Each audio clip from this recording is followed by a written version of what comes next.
Hello, it's Phil Harvey here at Mobile World Congress Las Vegas, and we're doing another Telecom Innovator video. This is our video series where we talk to the people and talk about the technologies and companies that are moving the industry forward. And this is a great place to do it. Mobile World Congress Las Vegas is where, one of our big industry gathering spots throughout the year. Today I'm here with Andy Walker from Accenture. Hi, Andy. Phil? Thanks for making the time for us. Thank you for having me. And so we're here in this, trade show floor where there's a lot of stuff going on. We're seeing, kind of what's ahead. This is a place where people gather to sort of show off new technology, talk about new ideas, and then kind of, peek ahead down the road a little bit and see like what's coming up.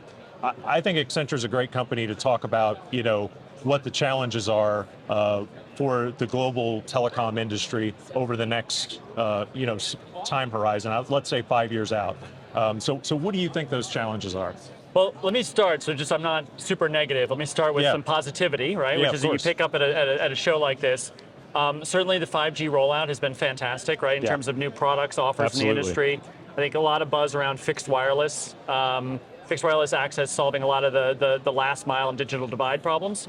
So I think that's really exciting. I think, in terms of the potential of 5G and fiber and some of the big investments telcos are making, particularly because if you look at the uptick in data usage, the number of IoT devices that are on the network, they're growing at an absurd rate, okay? So a lot of positivity about how the industry is positioned. Sure. There are challenges as well, right? Particularly financially, right? So in every carrier, you've got 3-4 competitors. Most of the carriers do not have pricing power, right? So you see ARPUs falling. Everyone's subject to inflation, right? So you see the major inputs, you see salaries rising, you see energy prices rising. So you have a classic margin squeeze occurring in the industry. At the same time that telcos are being called upon globally to deploy really expensive advanced networks. Right. So it puts them in a tough position, and it's kind of structural that they're in this position. Yeah, that makes sense, and it's it's a great point too, because it's not anything it's the environment. It's also the fulfillment of the expectation that they've created, which is advanced connectivity, great service, and then people are using all the applications that consume as much bandwidth as possible.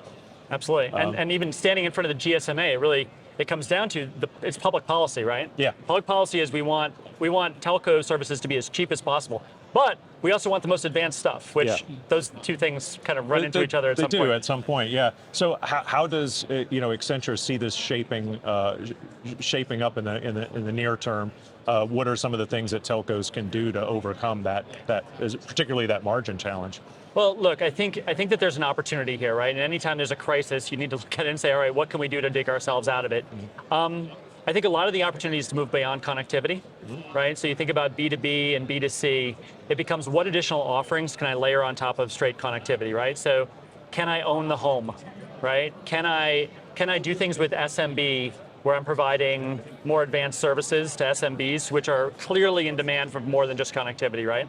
So can I do that sort of thing? And I think the third point I would raise is we're very focused on kind of 5 forces of change in all the industries. I think the third thing is to really look around and learn from other industries. Okay. Right? So what are other industries doing that are also under pressure? Because the pressures we see in telecom are not alone, right? These aren't the first companies that are seeing this. And what we see a lot of companies focused on total enterprise reinvention, right? Yeah. So how do I reinvent my business model and use data in new ways so that I can do everything from run my supply chain more efficiently to optimize my stores and my customer engagement, right? So how can I be more like, call it Uber, and less like a utility, right? Okay. So you have there's ideas around that. There's the ongoing technology revolutions, which we see in all industries, and you see telcos taking advantage of that. So deploying services to cloud, you see O-RAN, which is a really exciting, kind of let's reinvent the network as a possibility. So I think there's certainly something there. Talent is one of the key things we see as a big engine of change. Okay. Right? And it's kind of don't look to the same people that you've had deploying your networks forever. Let's pivot and figure out what kind of new talent we can bring in. And I'll give you a case on this in a couple minutes, but do we need to have software engineers working for our company, right? Do we need to have designers working for our company? So There you see talent. And then the last two are metaverse, right? Which telcos are really ground zero when it comes to the metaverse. So if they don't deploy 5G in the advanced networks, the metaverse doesn't happen. Okay. Right? So they're clearly critical to that. And the last is sustainability, which is how can I design my company and pivot my model so that I'm living in a more sustainable way. Okay. And that all sounds like that's like, really nice and all the rest, but there's a real economic reason for that too, which is Sure. if you look at the energy crisis in Europe, Yeah. you'd really love your network to be running on far less power right now. Right. Yeah. Right? Okay, so we're talking about 5 areas that are impacting all industries, but in particular the telecom industry. So we've got metaverse, which is exciting. We've got talent, both deployment and talent shortage, total enterprise reinvention, technology transformation, and then we've also got sustainability, which you said, is not just a thing to feel good about, but also, really impacts the bottom line.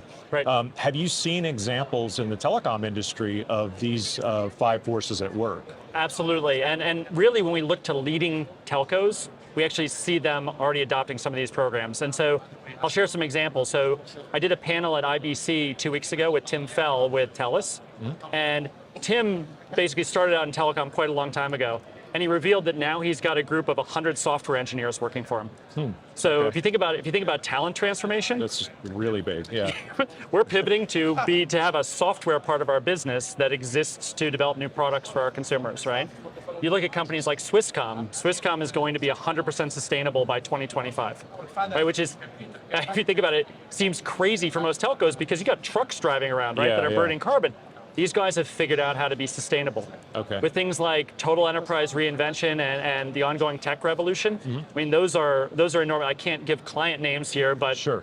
some of our leading clients are engaged on this. They're bringing in ecosystem partners. They're transforming their whole businesses to be lighter, leaner, more digital, more analytics-led. So I would say actually a lot of telcos are looking outside of telecom and pulling those lessons in. And I think it's giving telcos really a fighting chance now that Yeah. they're transforming themselves. Conversely, I would say we do see some telcos that are not doing that, right? That are hunking down on the old way, and I'm a little more concerned about those. So Yeah. Well, the telecom industry is a broad spectrum of companies, but like you say, these sort of 5 forces are going to come to bear no matter what. So it'll be up to each individual company how they respond, and it'll be up to companies like Accenture to guide them, through that process. And Andy Walker, I really thanks for being upbeat, and thanks for your time today. Phil, thank you very much. Appreciate it.